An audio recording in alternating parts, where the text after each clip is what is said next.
মুয়াজ্জিন সাহেব বলে হাইয়া আলাস সালাহ, আসো নামাজের দিকে, হাইয়া আলাল ফালাহ, আসো কামিয়াবির দিকে, মঙ্গলের দিকে আসো। আমরা বলি যে মুয়াজ্জিনের এটা ডিউটি, তার দরমা হাত দিয়ে রাখছে, এটা কইবই হে, আমাগো এটা কইতাছে না। মনে হয় অন্য যারা 5 ওয়াক্ত নামাজ পড়ে, আমরা মনে করি যে চাচা যে বাড়ি বুগলে নামাজ পড়ে হ্যাঁ রে ডাকতাছে বোধ হয়, আমারে ডাকতাছে না মনে হয়। ওয়াজ করবো না এই নাই কমো। আমি মনে করতেছি কি যে হাইয়া আলাস সালাহ, যে আসো নামাজের দিকে, আমার তো না, এটা আমাকে বাড়ির বুগলে চাচা যে নামাজ পড়ে এই চাচারে ডাকতাছে বা হুজুরের ডাকতাছে, আমারে তো ডাকতাছে না। এই হইল আমাদের ভাই অবস্থা গ্রামের।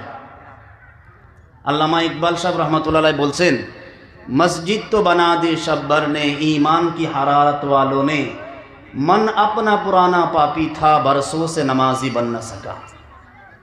মসজিদ তো আলিশান বিল্ডিং বানিয়ে দিছি, আগেকর পুরানা পাপিষ্ট আমি, হেই পুরান মনই আছে, বছর বছর ধরে আর নামাজি বাড়তাছে না, মসজিদের ছাদ বাড়তাছে। ঠিক না কথা? ঠিক না নাই? বছর বছর নামাজি হেই 12-14 জনই, কিন্তু মসজিদের টাইলস লাগানো হইতেছে, মার্বেল পাথর লাগানো হইতেছে, ছাদ বাড়তেছে, উন্নত হইতেছে মসজিদ। মসজিদ উন্নত টাইলসের মাধ্যমে হয় না, মসজিদ উন্নত নামাজের মাধ্যমে হয়।